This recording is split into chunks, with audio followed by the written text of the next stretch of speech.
प्रेक्षक नमस्कार. विघ्न टाइम्समध्ये आपलं मनपूर्वक स्वागत. लोकसभेच्या निवडणुकीची पडघम वाजलेली आहे.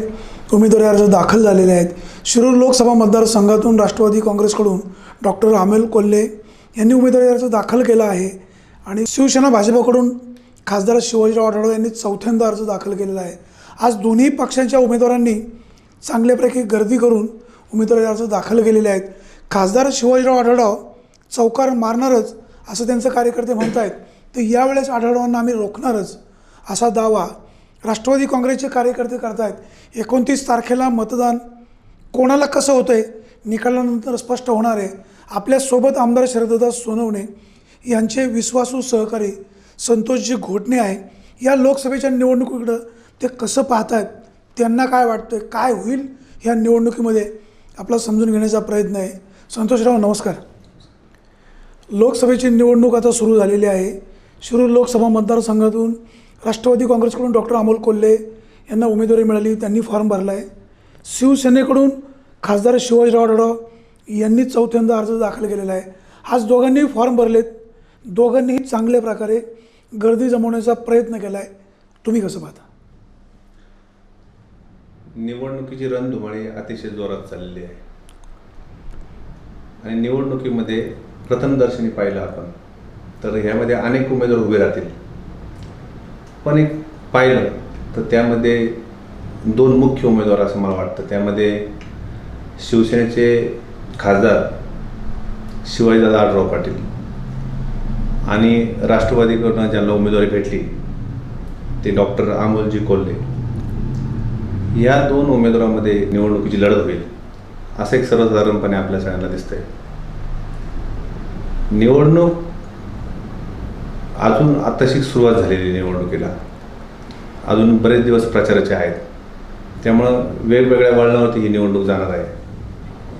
त्यामुळं या निवडणुकीकडे पाहताना निवडणुकीचा निकाल काय लागेल हा एक नंतरचा विषय. पण निवडणूक ही कुठल्या अंगाने घ्यावी, मतदारांनी कुठल्या अंगाने घ्यावी, एक नागरिक म्हणून मला काय वाटते हे विचारण्यासाठी तुम्ही मला या ठिकाणी आमंत्रित केलं. प्रथमतः मी तुमचे आभार मानतो. या निवडणुकीमध्ये एक नागरिक म्हणून मला काय वाटतं, मी एका पक्षाचा कार्यकर्ता आहे ही सत्य गोष्ट आहे. पण जरी मी शिवसेनेचा कार्यकर्ता असलो तरी अमोलजी कोल्हे हे काही माझे शत्रू नाही आहेत. ते माझे राजकीय विरोधक असू शकतात, ते शत्रू नाही आहेत. त्यामुळे ह्या दोन उमेदवारांकडे मी कुठल्या अंगाने पाहतो. जर मी एक सुजाण नागरिक असेल तर प्रथम जर मी नागरिक म्हणून चांगला विचार केला तरच मी एखाद्या पक्षाचा चांगला कार्यकर्ता होऊ शकतो. त्यामुळे ह्या निवडणुकीकडे पाहताना मी दोन्ही उमेदवारांची तुलना करणार एक मतदार म्हणून.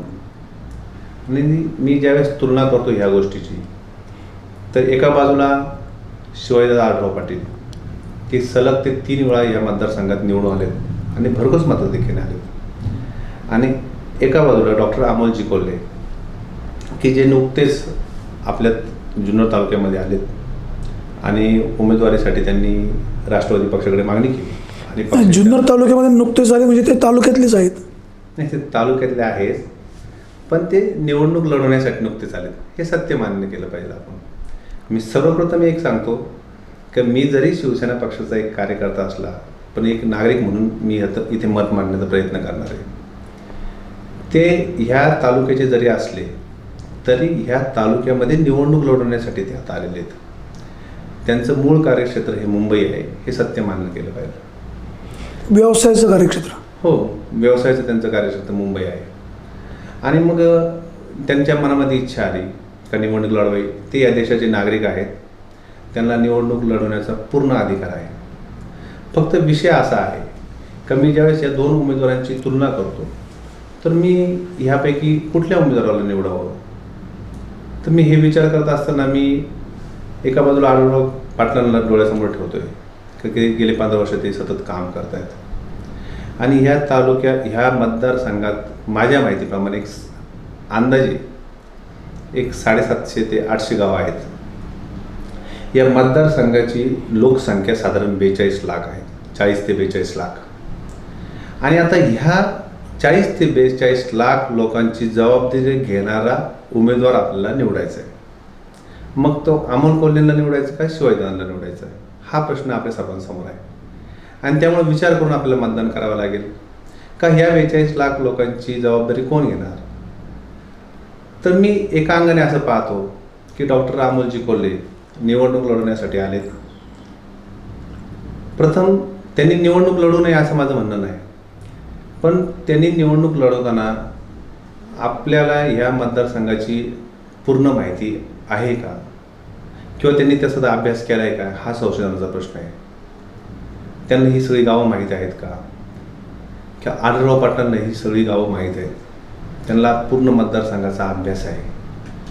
आणि मग ही ज्यावेळेस तुलना करताना मी असा विचार करतो, जर ह्या मतदारसंघातले जर प्रश्न जर माहीत असतील कोल्हे साहेबांना तर त्यांनी 100% निवडणूक लढवावी आणि आता ते लढवणारच आहे. नाही, कोणी आईच्या पोटामध्ये शिकून येत नाही. अगदी बरोबर तुमचं म्हणणं. कोल्हे साहेब मेडिकल क्षेत्रात काम करतात, अभिनय क्षेत्रात काम करतात. ते डॉक्टर झाले. डॉक्टर होताना त्यांनी पहिलीपासून तर 12वीपर्यंत शिक्षण घेतलं आणि ते डॉक्टर झाले. 12वीनंतर त्यांना चांगले मार्क्स भेटले आणि MBBS डॉक्टर झाले. या देशाची मुख्य संस्था आहे ही लोकसभा, ही संसद आहे. आणि या संसदेमध्ये असा एक माणूस पाठवायचा आहे आपल्याला की हा संपूर्ण मतदारसंघाचा पूर्ण अभ्यास असलेला माणूस आपल्याला ते पाठवायचा आहे. आणि या मुख्य संस्थेला धरून उपसंस्था आहेत. मग मेडिकल फील्ड असेल, शिक्षणाविषयी क्षेत्र असतील, असे अनेक क्षेत्र आहेत, इंडस्ट्रीज असतील तर ही उपसंस्था आहेत. ह्या त्याचा कायदा ही संसद बनवते. मग मेडिकल फील्डमध्ये जाणारा माणूस हा वेल ट्रेंड लागतो. तो पूर्ण शिकल्यानंतरच त्याला ती पदवी बहाल केली जाते आणि मग त्याला शासन ही परवानगी देते का तुम्ही या फील्डमध्ये काम करा, प्रॅक्टिस करा. शिक्षण व्यवस्थेमध्ये एखादा शिक्षक D.Ed झाला, B.Ed झाला, त्याला पूर्ण झाल्यानंतर त्याला ती परवानगी शासन देतं का तुम्ही शिकवा. मग जी संस्था मुख्य आहे, ज्या संस्थेतून इतर संस्था काम करतात, त्या मुख्य संस्था संसदेमध्ये जाणारा माणूस हा वेल ट्रेंड पाहिला असं माझं म्हणणं आहे. मग तो वेल ट्रेंड पाहिजे ना, त्याला त्या मतदारसंघाचं पूर्ण नॉलेज पाहिजे. पण अनुभवाशिवाय माणूस शहाणा होणार कसा. अगदी बरोबर तुमचं. पण तो अनुभव घ्यायला हे क्षेत्र अतिशय महत्त्वाचं आहे.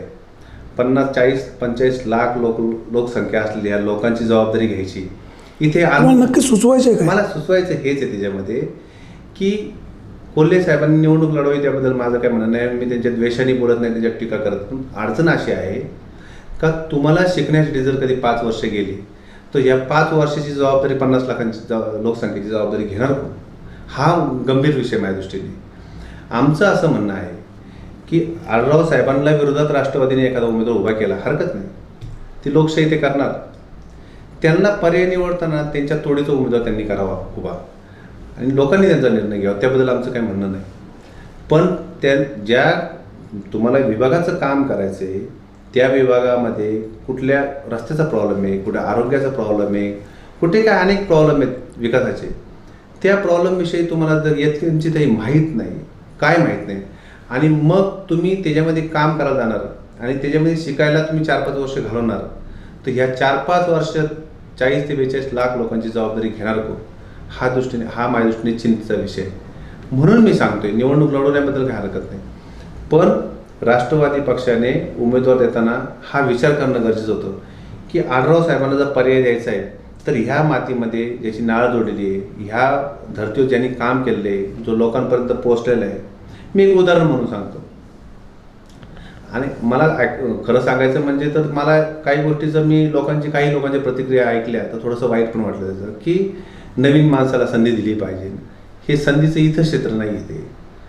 हे क्षेत्र इतकं महत्त्वाचं आहे का देश चालवणारी संसद आहे आणि त्याच्यामध्ये एक माणूस पाठवायचा आपल्याला, तर तो वेल ट्रेंड माणूस पाठवला पाहिजे. तो कुठल्याही पक्षाने पाठवला पाहिजे, मी असं म्हणत नाही कुठल्याही पक्षाने पाठवला, पण तो पूर्ण तयार करून पाठवला पाहिजे. ह्या ठिकाणी राष्ट्रवादी पक्षामध्ये अनेक नेते होते, त्याचं नामोल्लेख करेल की मंगलदासजी बांधले, विलासजी लांडे साहेब आहेत का, ह्या मंडळींनी अनेक वर्ष इथं ह्या ग्राउंड लेवलला काम केले. म्हणजे राजकारणाचा अनुभव, सर्वसामान्य माणसाच्या सुखदुःखाचा अनुभव, ह्या सगळ्या गोष्टी त्यांना प्रश्न माहिती आहेत. म्हणजे समजा आपण आढळराव साहेबांना पर्याय निर्माण केला जनतेने, हा जनतेचा अधिकार आहे. पण आढळराव साहेबांनी जे प्रोजेक्ट काम करतात, ज्या प्रोजेक्टवर ते काम करतात मग तुमचा हायवेचा प्रश्न असेल, तुमचा काय बैलगाडीचा प्रश्न असेल, काय रेल्वेचा प्रश्न असेल, हे रन कोण करणार? हे सगळं थांबल्यावर करायचं काय? ही माझ्या दृष्टीने चिंतेची बाब आहे. आणि म्हणून मी हा विचार करतोय की याच्यात निवडताना आपल्याला जनतेने सुद्धा विचार करावा की आपल्याला ह्या इथं शिकवायला पाठवायचं हे क्षेत्र नाही आहे, इथेच आपल्याला वेल ट्रेन माणूस पाठवला, असं माझं मत आहे. नाही, मला तुम्ही एक सांगा, डॉक्टर अमोल कोल्हे समजा लोकसभेमध्ये गेले, तुम्ही असं म्हणताय पुणे नाशिक महामार्ग, पुणे नाशिक रेल्वेचा प्रश्न कसा सुटणार? डिपार्टमेंट गाईडलाईन द्यायला असतंच की. अगदी बरोबर. आपण एक विषयावरती बोलू. पुणे नाशिक हायवे, या पुणे नाशिक हायवेचं काम 80% झालेलं आहे. आता 20% काम तर का थांबलं? विरोधक टीका करतात. माझं असं स्पष्ट मत आहे की हा हायवे जो झाला आहे हा BJP सरकारमधून झालेला आहे, हे सगळ्यात पहिले सगळ्यांनी मान्य करावं. तो 20% का नाही झाला ती चर्चा वेगळी असेल. जमिनीच्या अडचणी त्या विषयावर मी बोलतो. तो हायवे का झाला नाही 20%, त्यात अपयश का आलं किंवा त्याचं काम, हा भाग वेगळा आहे. पण जनतेने एक मान्य करावं की हा हायवे शिवसेना BJPच्या काळातच झालेला आहे. हा एक विषय. आता त्यात 20% काम बाकी आहे, जे बायपासचं. IL&FS कंपनीने हे काम घेतलं. काम घेतल्यानंतर मूळ अडचण अशी आहे, 2 गोष्टी याच्यामध्ये प्रामुख्याने घडल्या. का भारतामध्ये IL&FS कंपनी ही डब व्हायला आली आणि भारतातले 4 प्रोजेक्ट मोठमोठे, म्हणजे गुडगाव असेल, कोलकाता असेल, दिल्ली असेल, हे 4ही खेड सिंडर, हे 4ही प्रोजेक्ट बंद झाले. कंपनी दिवाळखोरीत निघाली. हा एक भाग. आणि भूसंपादनामध्ये शासनाने त्यांना जमीन लवकर संपादित करून दिली नाही, हा दुसरा भाग. या दोन्ही गोष्टी अडचणीच्या आल्यामुळे बायपासचं काम झालं नाही. आता बायपासचं काम झालं नाही त्यामुळं आता भूसंपादन का करून दिलं नाही ही पण अडचण समजून घ्या. बऱ्याच लोकांना माहीत नाही प्रॉब्लेम काय ते. प्रॉब्लेम समजून घ्या काय त्याच्यामध्ये. घराघरात वाद आहेत जमिनींचे. आपल्या इकडल्या जमिनी बागायती आहेत, भावाभावांमध्ये वाद आहेत. त्यामुळं हे टेक्निकल, आम्ही स्वतः कलेक्टर साहेबांच्या ऑफिसला 10 वेळा चक्र मारलेत. ते टेक्निकल प्रॉब्लेम झाले, त्यामुळे ते भूसंपादन झालं नाही. वरच्या भागामध्ये भूसंपादन झालं, तिथं बागायती जमीन कमी आहेत, म्हणजे सिन्नर वगैरे संगमनेर भागात. त्यामुळे काम थांबलं. आता आपण क्षणभर असं करू का 5 बायपासचं काम थांबल्यानंतर खासदार आढळराव साहेबांनी सत्तेत असल्यामुळं, परत शब्द समजून घ्या, ते सत्तेत असल्यामुळं IL&FS कंपनीने कोर्टामध्ये दावा केलेला आहे की आम्हाला भरपाई भेटावी. हे असताना सुद्धा नितीन गडकरी साहेबांकडे फॉलोअप करून, कंपनीच्या लोकांबरोबर मीटिंग्स करून, काही त्यांच्या परवानगीमध्ये ॲडजस्टमेंट करून 2 बायपाससाठी साधारण 90 लाख रुपये आणले. त्यांनी त्यांची धडपड केली, त्यांनी त्यांची ताकद, सत्ता, या सगळ्या गोष्टी करून 2 गोष्टी मार्गी लागल्या आणि अजून 3 ठिकाणी बायपासचं काम थांबले. असं आपण गृहीत धरू. कोल्हे साहेबांना ही पुढची तयारी करायची वेळ आली. कोल्हे साहेबांना काहीच माहीत नाही, काय माहीतच नाही नेमक्या कुठल्या फाईल कुठे दिल्या आहेत, IL&FS कंपनी काय, हे का गेली. अधिकारी सांगतील ना. अधिकारी सांगण्यामध्ये आणि समजण्यामध्ये आणि प्रॅक्टिकल ग्राउंडवर काम करण्यामध्ये आणि अधिकाऱ्यांचं डायरेक्शन. आढळरावांना हे सगळं अचानक कळलं. सांगतो ना तुम्हाला मी. आढळराव ह्या प्रक्रियेमध्ये 15 वर्ष आहेत. ह्या गोष्टीमध्ये आढळराव 15 वर्ष आहेत. त्यामुळे हे काम करत असताना त्या गोष्टीचा त्यांना अनुभव येत गेला. यांना बेसिक तरी माहिती पाहिजे ना, तर त्यांना ते माहीत नाही ना. जर उद्या जर समजा हे जर जबाबदारी कोल्हे साहेबांना घ्यायची आली तर हे जे 2 बायपास आहे, आता हे काम पूर्ण होईल. बाकीच्या 3 ठिकाणचं काम रखडलं, ह्याची जबाबदारी कोण घेणार? हा गंभीर विषय. ह्याची जबाबदारी कोण घेणार? म्हणून मला त्या गोष्टीची चिंता आहे. आमचं म्हणणं, कोल्हे साहेबांना आमचा विरोध नाही आहे. कोल्हे साहेबांनी लोकशाही मागे निवडणूक लढवावी. आमचं म्हणणं आहे की त्यांनी 3-4 वर्ष या तालुक्यात यायला पाहिजे होतं. ह्या तालुक्यात आल्यानंतर ह्या मतदारसंघात तुम्हाला निवडणूक लढवायची आहे. तुम्हाला निवडणूक लढवायची म्हणजे तुम्ही 3-4 वर्ष तरी ग्रास लेवलला काम करायला पाहिजे होतं. आणि लोकांचे प्रश्न, बैलगाड्याच्या शर्यतीचे प्रश्न, काय हजारो प्रश्न आहेत. 750 गावात जर काही तुम्ही 2च प्रश्न धरले तरी 1500 प्रश्न आहेत. 1500 प्रश्न समजायला तुम्हाला कमीत कमी 2-3 वर्ष तर लागले असते. तुम्ही 2-3 वर्ष ते काम करायला पाहिजे होतं. आणि काम करून जर तुम्ही त्याच्यामध्ये निवडणूक लढवली असती तर लोकांनी भूमिका एक वेगळी घेतली असती. पण आता अशी अडचण आहे, डायरेक्टच तुम्हाला काय माहिती नाही, डायरेक्ट तुमच्या ताब्यात द्यायचं, हा गंभीर विषय. खासदार शिवाजीराव आढळराव आणि डॉक्टर अमोल कोल्हे हे दोघांचा सामना जोरदारपणे सुरू आहे. राष्ट्रवादी काँग्रेस कधी नव्हे, ते सगळे गट एकत्र आलेत, काँग्रेसबरोबर आहे. अमोल कोल्हेंना सगळीकडेच चांगल्या प्रकारे प्रतिसाद मिळतो आहे. जुन्नर तालुक्यामध्येही चांगला सपोर्ट मिळतो आहे. जुन्नरचे आमदार शरददादा सोनवणे नुकतेच मनसे सोडून शिवसेनेमध्ये दाखल झालेत. सोनवणेंच्या ह्या प्रवेशामुळे जुन्नर तालुक्यामधून आढळरावांचं मताधिक्य वाढेल किंवा काय होईल, तुम्हाला काय वाटतं? निश्चित वाढेल.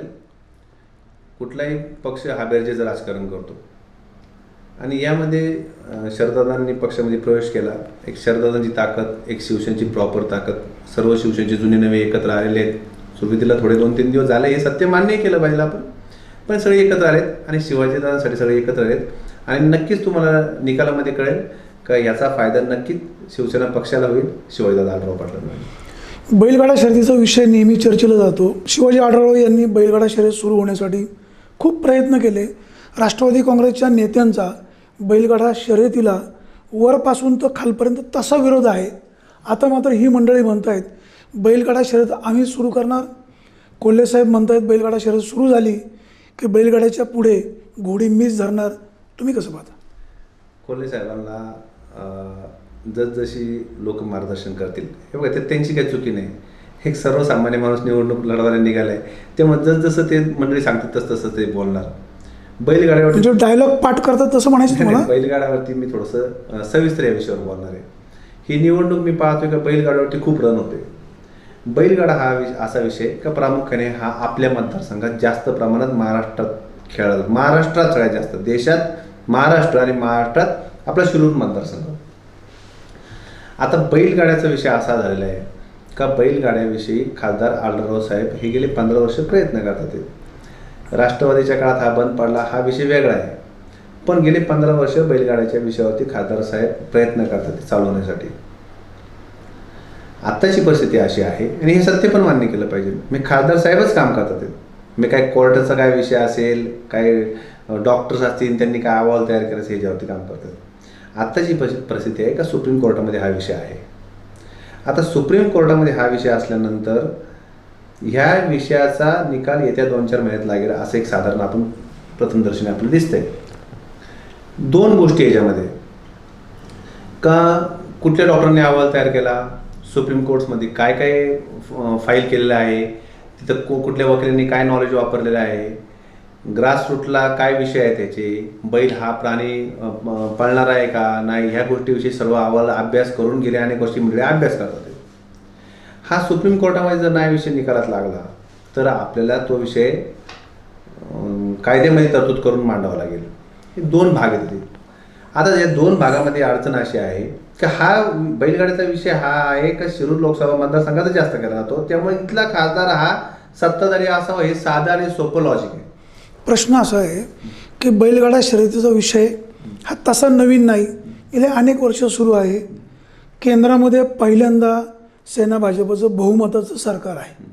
जर केंद्रामध्ये हा कायदा झाला असता तर कदाचित ही वेळ पण आली नसती. तुमचं म्हणणं अगदी बरोबर आहे.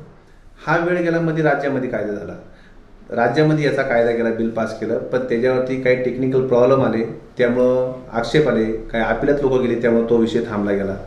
हा कायदा जर कधी आता सध्या सुप्रीम कोर्टात आहे, लढाई चालू आहे. सुप्रीम कोर्टामध्ये विषय जाण्याच्या अगोदर केंद्रातल्या सरकारने हा कायदा केला असता तर ही वेळ पण नसते. लढाई ही कोर्टामध्ये पहिले चालू होती. अपेक्षित असं होतं की इथं निकाल आपल्या बाजूला लागेल. ही लढाई हायकोर्टातून सुप्रीम कोर्टात गेली, ही लढाई चालू होती. नीट समजून घ्या विषय. आता विषय असा आहे की हा विषय आपल्या जर कधी सुप्रीम कोर्टामध्ये निकाल आपल्या बाजून जर नाही लागला, परमेश्वर कृपेने तो लागेल असं मला वाटतं, पण नाही लागला तर कायदा हा संसदेने आपल्याला करायला लागेल, बिल पास करायला लागेल. पण हे करत असताना पहिली गोष्ट आहे का त्या विभागाचा आमदार सत्ताधारी पाहिजे, हे नीट समजून घ्या. कारण की आवड ही आपल्या मतदारसंघाला किंवा थोड्याफार जिल्ह्यांना येतं, नीट समजून घ्या. हा विषय एक. दुसरा विषय असा आहे की समजा जर कधी उद्या वरती सरकार शिवसेना BJPचं येणार आहे, हे आता काय भविष्यकाळात सांगायची गरज नाही. खाली सरकार शिवसेना BJPचं येणार आहे, नाही आपण लगेच म्हणू शकत नाही. हे माझं वैयक्तिक मत आहे. तुम्हाला वाटतं? माझं वैयक्तिक मत आहे. हे दिसताना प्रथमदर्शन दिसते. जर इथं खासदार आपण जर वेगळ्या पक्षाचा दिला आणि आपण असा विषय समजा अमोलजी कोल्हेंना रन करायला लावला, तर मला एक सांगा, अमोलजी कोल्हेंना यातलं काहीच माहीत नाही. कुठल्या फाईल्स दिल्या आहेत, कुठल्या डॉक्टरांचा अहवाल दिला आहे, काही दिला आहे, यातला काही नॉलेज नाही. आणि ह्यातलं नॉलेज नसल्यामुळे हे शिकण्यात 4-5 वर्ष जातील आणि बैलगाडा शर्यत चालू होईल का नाही याबद्दल माझी शंका आहे. म्हणजे मला एक असं म्हणायचं आहे का आपण साधारण एक पाहतो का दहीहंडीचा थर ज्यावेळेस लागतो, थर अंतिम टप्प्याला गेल्यानंतर आपण गोविंदावरती वेल ट्रेन पाठवतो, त्यातलं नॉलेज असणारा पाठवतो, प्रॅक्टिस केलेला पाठवतो आणि मग ती दहीहंडी फुटली जाते. पण जर तिथं आपण जर थर लावले आणि अचानक आपण जर गोविंदा बदलला तर सगळी दहीहंडी पडायची शक्यता असते. मला भीती ती आहे का ज्या लोकांचा एवढा आवडीचा विषय म्हणजे आता अंतिम टप्प्यात आलाय आणि जी मास्टर मंडळी आहेत म्हणजे खासदारांपासून तर त्या विभागात काम करणारे लोक, या लोकांनी बरोबर प्लॅनिंगने ते काम चालू आहे आणि ते अंतिम टप्प्यात जर कधी चुकीचा निर्णय झाला आणि हे काम जर कधी अमोलजी कोल्हेला करायचं वेळ आलं तर मला शंका आहे माझ्या मनामध्ये का बैलगाडा शर्यत लवकर चालू होणार नाही. बैलगाडा शर्यतीच्या विषयावर पुणे जिल्ह्यामध्ये काही अंशी राजकारण होते.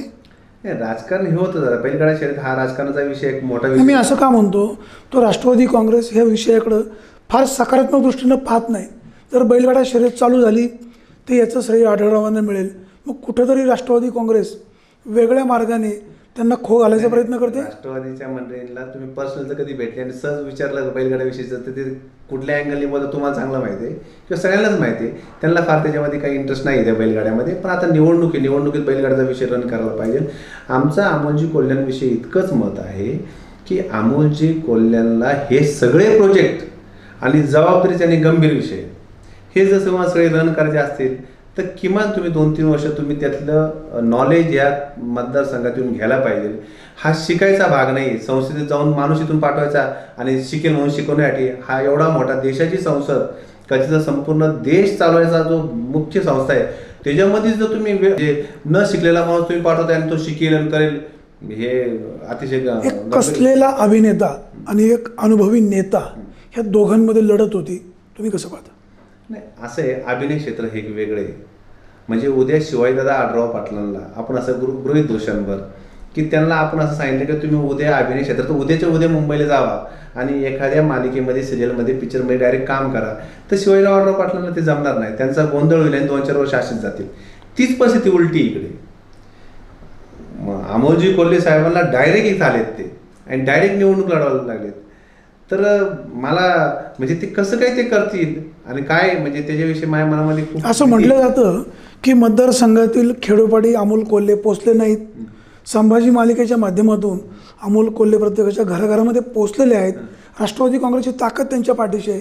मग असं असतानाही त्यांच्यावर असा आरोप होतो की कोल्हेंना लोक स्वीकारणार नाही. नाही, प्रश्न असा आहे का संभाजी मालिकेतून ते टीव्हीतून पोचले तो प्रत्यक्ष ज्या घरामध्ये चॅनलवरती पिक्चर चालू आहे त्या घराकडे त्या रस्त्यावर हायवेवरनं जाणारा रस्ता कुठला काम करायचं हे अमोल कोल्हेंना काय माहिती. हे जबाबदारीचा विषय, गंभीर विषय, किती मोठा विषय हा की तुम्ही 40-45 लाख लोकांची जबाबदारी तुम्ही डायरेक्ट देणार त्यांच्या दाव्यामध्ये. आज अमोल कोल्हे झाले, उद्या एखादा तालुक्यातला कलाकार मुंबईत काम करतोय, अमोल कोल्हेंच्या पुढल्या 5 वर्षात तो येईल. आमचं म्हणणं निवडणूक लढवावी अशी नाही आहे. आमचं म्हणणं त्यांनी देशाचे नागरिक आहे, त्यांनी निवडणूक जरूर लढवावी, अजून कोणी लढवावी. पण किमान हे लढवताना तुम्ही ह्या तालुक्याचे ह्या मतदारसंघाचे प्रश्न तर तुम्ही समजून घेण्यासाठी 1-2 वर्ष देणार का नाही. तुम्ही ज्या ज्या क्षेत्रात अमोल कोल्हेंनी काम केले त्या क्षेत्रात ते डायरेक्ट गेले काही त्यांना तुम्ही वैयक्तिक प्रश्न विचारा. तुम्ही अभिनय क्षेत्रामध्ये डायरेक्ट शिवाजीराजांची मालिका केली का? तुम्ही डायरेक्ट मेडिकल क्षेत्रामध्ये काम केलं? तुम्ही डायरेक्ट डॉक्टर झाले का? नाही झाले. ते डायरेक्ट डॉक्टर झालेले नाही आहेत, ते डायरेक्ट अभिनय क्षेत्रात गेलेले नाहीत. त्यासाठी त्यांनी प्रचंड मेहनत घेतली, प्रॅक्टिस घेतली. आम्हाला त्यांचा अभिमान आहे का ते एक चांगले कलाकार आहेत. पण असे साहेब, एक कलाकार हा नेता होऊ शकत नाही लगेच आणि एक नेता हा लगेच कलाकार होऊ शकत नाही. दोन्ही विषय, दोन्ही क्षेत्र ही वेगळी आहेत. हे अतिशय मुख्य आणि जबाबदारीचं क्षेत्र आहे. मी तरुण वर्गाला सुद्धा सांगतो का तरुणांनी सुद्धा ह्या निवडणुकीत मतदान करताना विचार करावा, गांभीर्याने विचार करावा. आमचा अमोल कोल्हेंना काही विरोध नाही. मी इथे जरी शिवसेनेचा असलो म्हणून अमोल कोल्हे उगाच चुकीचे आणि शिवाजीदादा चांगले हे सांगण्यासाठी मी इथे आलेलो नाही. मी वास्तव स्वीकारायला आलो आहे की जर आपल्या तरुणांना काही मतदान करायचं आता ह्या निवडणुकीला तर विचार केला पाहिजे. ह्या 5 वर्षात एक पिढी तयार होते. एखाद्या माणसाला शिकण्यासाठी तुम्ही संसदेत डायरेक्ट पाठवताय आणि 5 वर्ष तुम्ही शिका मग नंतर विकास करू, असं होणार नाही साहेब. त्यामुळे या मतदारसंघातली जनता अतिशय हुशार आहे, ती योग्य वेळेस योग्य निर्णय घेईल. खासदार शिवाजीराव आढळराव चौथ्यांदा खासदार होणार आहेत, त्यांना मंत्री होण्याची संधी आहे. आंबेगावचे आमदार दिलीपराव वळसे पाटील आणि त्यांच्या अर्धांगिनी किरणताई वळसे पाटील ह्या दोघांनीही आढळरावांना मतदान करावं असं आवाहन शरददादा सोनवणे यांनी केलं. जुन्नरला काल सभा झाली. बांदलजी यांनी आवाहन केलं की जुन्नरच्या भूमिपुत्राला उमेदवारी मिळाली, शरददादा सोनवणे आणि त्यांच्या अर्धांगिनींनी त्यांना मतदान करावं. तुम्ही कसं पाहता? सगळ्यात महत्त्वाचं, ही निवडणूक देशाची आहे. ही नाही कुठल्या तालुक्याची, नाही कुठल्या गावाची. हा देशाच्या निवडणुकीचा विषय इथं आहे. त्यामुळे पॉलिटिकल भूमिका मांडताना, राजकीय भाषणं करताना जो तो मंडळी आपल्या आपल्या पद्धतीने भाषण करतो ते त्यांच्या ठिकाणी योग्य आहेत. पण ही देशाची निवडणूक आहे, कुठल्या तालुक्याची निवडणूक नाही, कुठल्या प्रांताची निवडणूक नाही. ही संपूर्ण देशाची निवडणूक आहे. देशाच्या संसदेमध्ये ह्या विभागाचे प्रश्न मांडण्यासाठी किंवा देशाच्या सार्वजनिक विकासासाठी ज्या भूमिका घेण्यासाठी आपण इथून एक माणूस आपल्या मतदारसंघाच्या वतीने पाठवत असतो. म्हणून माझं पुन्हा तेच म्हणणं आहे का तो वेल ट्रेन असावा, त्याला पूर्ण समाजाची नाळ जोडलेली असावी, समाजाचे प्रश्न समजलेले असावे आणि त्या पद्धतीने तो माणूस पाठवला. मी पाठीमागच्या भाषणामध्ये मी एक 2-3 दिवसापूर्वी एक हडपसरला अमोलजी कोल्हेंचं भाषण ऐकलं. मला म्हणजे पाठीमागे सुद्धा एक भाषण त्यांनी एक असं त्यामध्ये केलं. मला त्याविषयी खूप दुःख वाटलं. म्हणजे मला अतिशय वाईट वाटलं की ते असं म्हटले की ह्या निवडणुकीनंतर ज्यावेळेस माझ्या या मालिका संपतील त्यावेळेस मी ह्या क्षेत्रातून निवृत्त होईल. 2 गोष्टी त्याच्यामध्ये. एक म्हणजे तुम्हाला उमेदवारीच या अभिनय क्षेत्रामध्ये मिळाली हे त्यांच्या लक्षात राहिलं नाही. तुम्ही एक चांगले कलाकार आहात, हीच तुमची ओळख म्हणून तुम्ही उमेद नाही. तुम्ही सामाजिक कुठलं काम केलं म्हणून तुम्हाला उमेदवारी नाही भेटली. तुम्हाला उमेदवारी काय भेटली का तुम्ही या क्षेत्रामध्ये चांगलं काम केलं आणि एक चेहरा लोकांसमोर आहे म्हणून तुम्हाला उमेदवारी मिळाली. हे तुमच्या पहिले लक्षात राहून द्या. आणि ज्या कलेमुळं तुम्हाला उमेदवारी मिळाली तीच कला तुम्ही संपवायला निघालेत फक्त सत्तेसाठी. आणि त्यांचं म्हणणं असं आहे, जर उद्या मी खासदार झालो आणि माझ्या क्षेत्रामध्ये राहिलो तर मला जनतेसाठी वेळ द्यायला मिळणार नाही, म्हणून मी मतदारसंघामध्ये येऊन जनतेची सेवा करील. मला तेच तुम्हाला सांगायचं आहे. या देशामध्ये ना ह्या मतदारसंघात तुम्हाला शेकडो असे उमेदवार दिसतील, राजकीय उमेदवार का ते खासदारकीच्या निवडणुका लढू शकतील. पण अमोल कोल्हे किती अभिनय क्षेत्रामध्ये शिवाजी महाराजांची किंवा संभाजी महाराजांची भूमिका किती भेटतील याच्याविषयी शंका आहे. एवढा चांगला सोन्यासारखा कलाकार अभिनय क्षेत्रात ज्यांनी नाव कमवले, तो राजकारणामध्ये 100 लोकांची तर गर्दी असताना तिथे येतोय.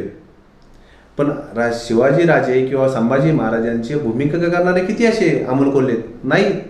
आम्हाला ते अमोल कोल्हे पाहिजे. आम्हाला त्यांच्याकडनं अजून तुम्ही अनेक इतिहास समजून घ्यायचे. मग राजकारणामध्ये येऊन तुम्ही हा एक अभिनय क्षेत्र तुम्ही संपवायची भूमिका घेतात, तुमचं हे दुःखद आहे. त्याविषयी मला वाटतं. राष्ट्रवादी काँग्रेसचे प्रदेश उपाध्यक्ष मंगलदासजी बांदल भाषण अतिशय विनोदी शैलीमध्ये करतात. काल त्यांनी जुन्नर या ठिकाणी भाषण केलं.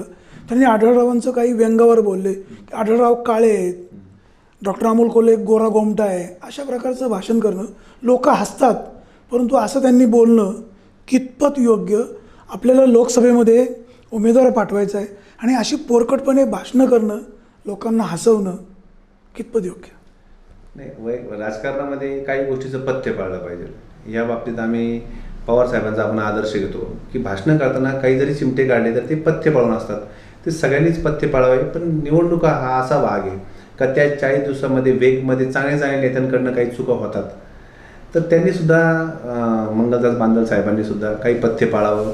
टीका जरूर करावी, निवडणुकीमध्ये सगळं चालतंच, पण एखाद्याच्या वैयक्तिक गोष्टीवरती बोलू नये असं मला वाटतं. शेवटी त्यांना काय बोलायचं हा त्यांचा प्रश्न, त्याच्यावरती मी काय बोलू शकतो. जुन्नरचे आमदार शरददादा सोनवणे भोसरीमध्ये असं म्हणाले होते की आढळरावांना मंत्रिपद मिळण्यासाठी हा शिरूरचा माथा दिल्लीश्वराच्या पायावर टेकू. तुम्ही कसं पाहता? नाही, एक सोपी गोष्ट आहे त्यातली. मी ते भाषण 4 वेळा ऐकलेलं आहे. त्याचा हेतू समजून घ्या, त्याचा प्रोपागंडा करू नका. त्यांना म्हणायचं काय, ह्याच्या अगोदर ते 1000 वेळा म्हटलेत की मी या तालुक्याच्या विकासासाठी कुणाचेही पाय धरायला तयार आहे. त्यांचा हेतूच तो होता की ह्या मतदारसंघाला मंत्रिपद भेटण्यासाठी आणि मंत्री झाल्यानंतर त्यांच्या मंत्रिपदाचा उपयोग ह्या मतदारसंघाला जास्तीत जास्त होत असेल आणि जनतेची सेवा होत असेल. एवढी लाचारीची भाषा लाचारी नाही, ही लाचारी नाही. मग दादा अनेक वेळा म्हणतात की मी या तालुक्याच्या विकासासाठी कोणाचे पाय धर, ही लाचारी आहे का? तालुक्याचा विकास करण्याची कोणाची पाय धरणं मला त्याच्यामध्ये काही गैर वाटत नाही. त्यांचा हेतू, त्यांचा भाव समजून घ्या. याचं राजकारण करू नका. एखादा माणूस तळमळीने बोलतोय तर तुम्ही तिचं राजकीय भांडवल केलं नाही पाहिजे. आपण शिवनेरीचे आमदार आहोत. आपण शिवाजी महाराजांकडनं स्वाभिमान शिकलो. मग अशा प्रकारे आपण स्वाभिमान गहाण ठेवायची गरज काय? स्वाभिमान घाण नाही ठेवला. आपण नम्रताही शिकलो शिवाजी महाराजांकडनं.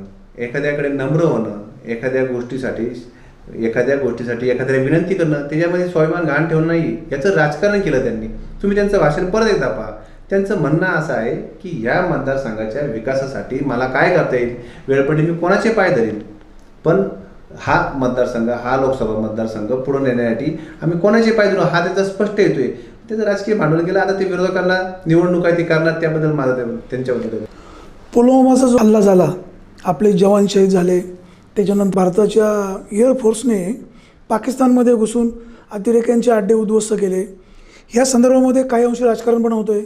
सत्ताधारी मंडळी म्हणत आहेत आम्ही धाडसाने निर्णय घेतले. विरोधक असं म्हणत आहेत हे काही वेगळं काही केलं नाही, संबंधित विभागाने केले, याचं श्रेय भाजप सरकारने घेण्याचं काही कारण नाही. अशी दोन्हीकडनं पण टीका होते. तुम्ही कसं पाहता? ही निवडणूक आहे, ह्याचा मूळ मुद्दा आहे की देशाचं संरक्षण. ही निवडणूक देशाच्या संरक्षणावर निवडणूक केलेली आहे. कोणी किती काय म्हणून, देशाच्या अंतर्गत विकासाचे प्रश्न आहे, हा एक वेगळा भाग आहे. हवाई दलाच्या विभागाने जो पाकिस्तानमध्ये जाऊन अतिरेक्यांचे अड्डे उद्ध्वस्त केले, संबंधित विभागाचं ते काम आहे. ह्या सरकारने त्याचं श्रेय घेणं कितपत योग्य? मी तुम्हाला सांगतो, अनेक जण म्हणतात की ह्या मुद्द्याचं राजकारण होऊ नये, पण मी वेगळा विचार करतोय. या मुद्द्याचं राजकारण झालं पाहिजे. राजकारण झालं पाहिजे, कारण की हा देशाचा संरक्षणाचा विषय. ह्या मुद्द्यावरती लोकांनी मतदान केलं पाहिजे. ह्यात असं म्हणतात का या राजकीय मुद्दा करू नये. माझं वैयक्तिक म्हणणं वेगळं आहे का हा मुद्दा महत्त्वाचा आहे. कारण पहिला आपला देश महत्त्वाचा आहे आणि ह्या संरक्षणावरतीच ही निवडणूक केली पाहिजे. का या देशाचं संरक्षण करणार कोण?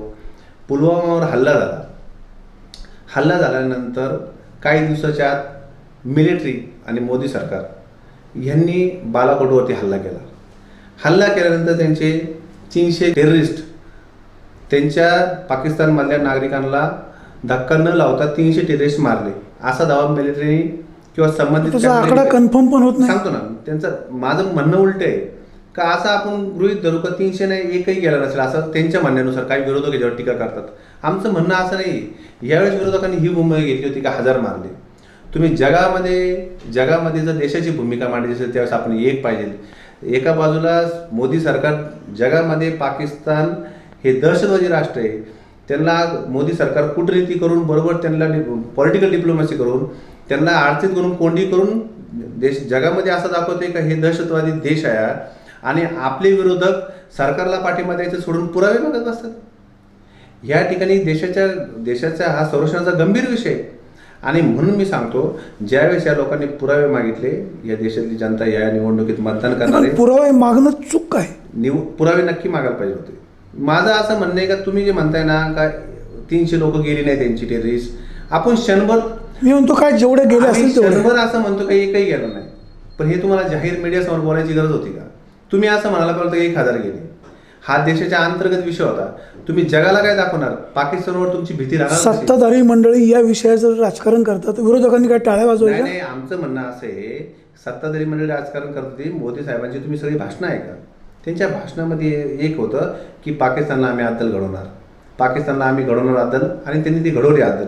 प्रश्न असा आहे की ज्यावेळेस देशाच्या विरुद्ध आपल्याला लढायचे त्यावेळेस आपण एक पाहिजे, त्यावेळेस तुम्ही पुरावे मागणार नाही. मी त्याचं एक साधं उदाहरण देतो. ज्यावेळेस बालाकोटवरती आपण हल्ला केला आणि हल्ला केल्यानंतर एक 7-8 दिवस मीडियावरती हे सगळं चाललं होतं. चालल्यानंतर आपल्या तिन्ही दलामध्ये जे रिटायर्ड ऑफिसर आहेत, म्हणजे वायुदल असेल, जलदल असेल, पैदल असेल, ह्या 3 दलामध्ये जे आपले रिटायर्ड ऑफिसर आहेत का ज्यांनी या देशाची सेवा केली, ह्या कमीत कमी 50 ऑफिसरच्या मी मुलाखती बघितल्या स्वतः. त्यांना नाही BJPचं घेणं देणं, नाही त्यांना काँग्रेसचं, नाही त्यांना राष्ट्रवादीचं, नाही ती लोक देशावरती प्रेम करणारी, देशासाठी लढा देणारी, त्यांचं अख्खं आयुष्य गेलं. त्या 50 अधिकाऱ्यांच्या मुलाखतीमध्ये एकही अधिकारी सरकारच्या विरुद्ध भूमिका घेतली नाही. त्यांना काही राजकारण करायचं नाही. त्या सर्व अधिकाऱ्यांनी मोदी सरकारला पाठिंबा दिला आणि मिलिटरीचं कौतुक केलं. मग हे त्यांना का कळतंय? कारण त्यांनी काम केले आणि त्यांना जगामध्ये भारताची भूमिका स्पष्ट करायची. ह्यांना देशाचं संरक्षणाचं पडलं नाही, ह्यांना पडलं एक राजकारणाचं. काय मोदी सरकारला याचं श्रेय भेटलं, आपण काय करायचं? या अगोदरच्या लोकसभेच्या निवडणुका किंवा अगोदरच्या विधानसभेच्या निवडणुका फार असं लोक मनावर घेत नव्हते, परंतु हल्ली सोशल मीडियामुळे ह्या निवडणुका फार मनावर घेतल्या जातात. टीका टिप्पणी होते, एखाद्या नेत्याला खूप काळजीपूर्वक बोलावं लागतं. कुठंतरी या सोशल मीडियाचा दुरुपयोग होतोय का, तुम्हाला काय वाटतं? नाही, म्हणजे अशी कुठलीही गोष्ट असू द्या, जी गोष्ट चांगली असते त्या गोष्टीचा दुसरा दुरुपयोग पण होत असतो. त्यामुळे सोशल मीडिया हा एक विषय जो आहे त्याच्यामध्ये काही म्हणजे बऱ्याच अंशी चांगल्यासाठी त्याचा फायदा होतोय. काही लोक दुरुपयोग करतात. तर माझं पण असं वैयक्तिक मत आहे की काही लोकांनी त्या गोष्टीविषयी थोडंसं पथ्य पाळावं.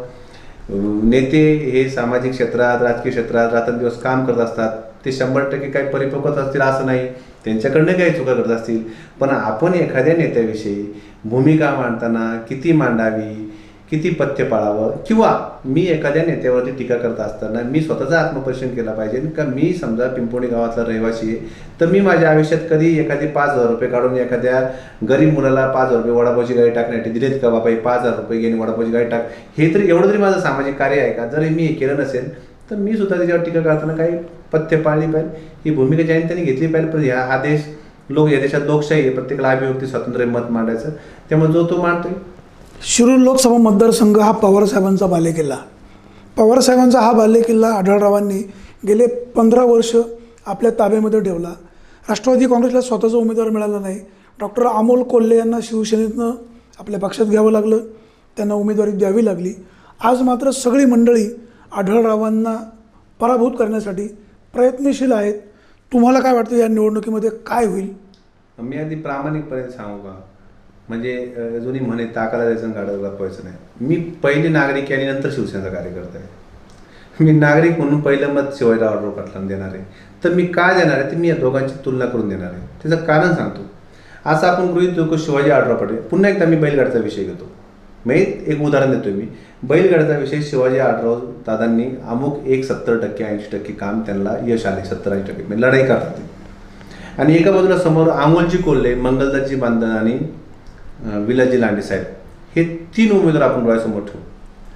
आणि हा आढळराव साहेबांचा जे काम करतात ते रन करण्यासाठी आपण तिघांकडे पाहू.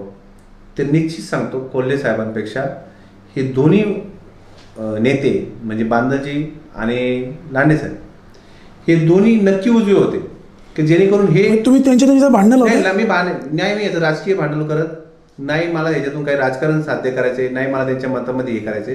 पण हे मान्य करायला आपण शिकलं पाहिजे.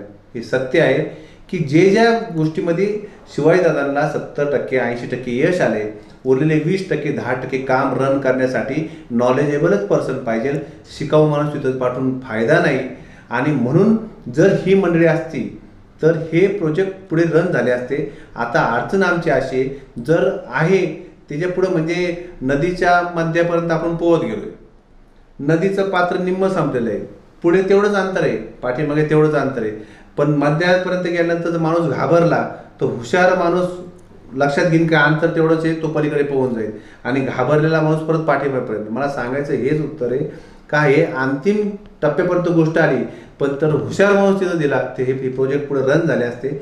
जर हुशार माणूस नसेल तर माझं मत शिवाजीदादा आढळराव पाटलांना, माझं मत या देशाच्या सुरक्षिततेसाठी मोदी साहेबांना. कारण की देशाच्या अंतर्गत विकासाची अनेक कामं होतील. अनेक सरकारं येतात, अनेक सरकारं जातात. अनेक सरकार मध्ये 100%च कुठल्या सरकारला यश भेटत नाही. काही चांगली कामं होतात, काही त्यांना अपयश येतं. पण हे सगळं देशाच्या अंतर्गत आहे. ही निवडणूक आहे देशाच्या संरक्षणासाठी, सुरक्षितेसाठी. या देशाचं संरक्षण कुठलं सरकार करेल हा माझ्या दृष्टीने महत्त्वाचा मुद्दा आहे. या देशामध्ये आम्ही वेळ पडली तर एखादा रस्ता आमचा कमी झाला तर आम्ही त्या रस्त्यामध्ये आदळत आपटत जाऊ. या देशामध्ये विकासाची कामं थोडी कमी झाली, जास्त झाली तर आम्ही जनता समजून घेऊ. या देशामध्ये आम्ही तूप रोटी खातोय, उद्या आम्हाला चटणी भाकर खायची वेळ आली, आम्ही ती खाऊ. पण देशाचं संरक्षण आणि सुरक्षितता महत्त्वाची. हा देश टिकला ब्रिटिशांच्या गुलामगिरीतून मुक्त झाल्यानंतर या देशाची डेव्हलपमेंट झाली, हा देश टिकला तर ह्या देशामध्ये सुधारणा होईल. त्यामुळे या देशाचं संरक्षण करणारं सरकार हे आम्हाला मोदी सरकार दिसते. म्हणून आमचं मत मोदींना मत म्हणून आढळरावांना मत म्हणून मोदींना मत आणि देशाच्या सुरक्षिततेसाठी हे आमचं. आजच्या उमेदवारी अर्ज दाखल करताना दोन्ही उमेदवारांनी चांगल्या प्रकारे गर्दी जमवलेली होती, तुम्ही काय सांगाल? गर्दी चांगली जमवली दोन्ही उमेदवारांनी आणि शिवाजीदादांची पण गर्दी खूप होती, कोल्हे साहेबांची गर्दी चांगली होती आणि निवडणुकीमध्ये रंगत येईल. निवडणूक तुम्हाला दिसेल एक असं माझं मत आहे. मी काही एवढा मोठा राजकीय फार मोठा विश्लेषक नाही आहे. निवडणुकीत रंगत दिसेल. म्हणजे तुम्ही आज जे म्हणताय की कोल्हे साहेबांना पाहायला खूप गर्दी होते, स्वाभाविक आहे, कलाकार आहे, पाहायला त्यांना गर्दी होणार. पण मी काही माझ्या महिला भगिनींशी पण ह्याविषयी चर्चा करून बघितलेली आहे. का ताई तुम्हाला काय वाटतं का कोल्हे साहेब संभाजीराजांचं काम करतात, शिवाजी महाराजांचं काम करतात, मग तुमचं मत देणार का? तर त्या महिला भगिनींनी सुद्धा मला या विषयावर सांगितलेलं आहे की आम्ही नेत्याला मतदान करणार आहोत, आम्ही अभिनेत्यांना पण मानतो, आम्ही त्यांना पाहायला गेलतो, सेल्फी काढायला गेलतो, आमचं मतदान त्यांना नाही. काही मंडळी त्यांना पण मतदानही करतील असंही मला म्हणायचं नाही. त्यामुळं निवडणुकीमध्ये रंगत येईल आणि विजय हा शिवाजीदादांचा होईल असं माझं मत आहे. प्रेक्षक आपल्यासोबत होते हे संतोषराव घोटणे. लोकसभेच्या निवडणुकीमध्ये शिरूर लोकसभा मतदारसंघामधून आढळराव चौथ्यांदा विजय होतील असा त्यांनी दावा केलेला आहे. ज्या व्यक्तीच्या हातामध्ये देश सुरक्षित राहू शकतो ते म्हणजे मोदी आणि मोदींना मत म्हणजे आढळरावांना मत असं यांचं म्हणणं आहे. राष्ट्रवादी काँग्रेसने डॉक्टर अमोल कोल्हे यांच्या माध्यमातून एक तगडा उमेदवार दिलेला आहे. पाहूया या निवडणुकीमध्ये कोण विजय होतोय, कोणाचा पराभव होतोय, मतदार कोणाला स्वीकारतात आणि कोणाला घरी बसवतात. घोटणे साहेब, आपण विघ्नर टाईम्सशी मनमोकळे बोललात, आपल्याला मनापासून धन्यवाद. प्रेक्षक आपण कुठेही जाऊ नका, पाहत राहा फक्त विघ्नर टाईम्स, शोध बातमीचा, ध्यास सत्याचा. धन्यवाद.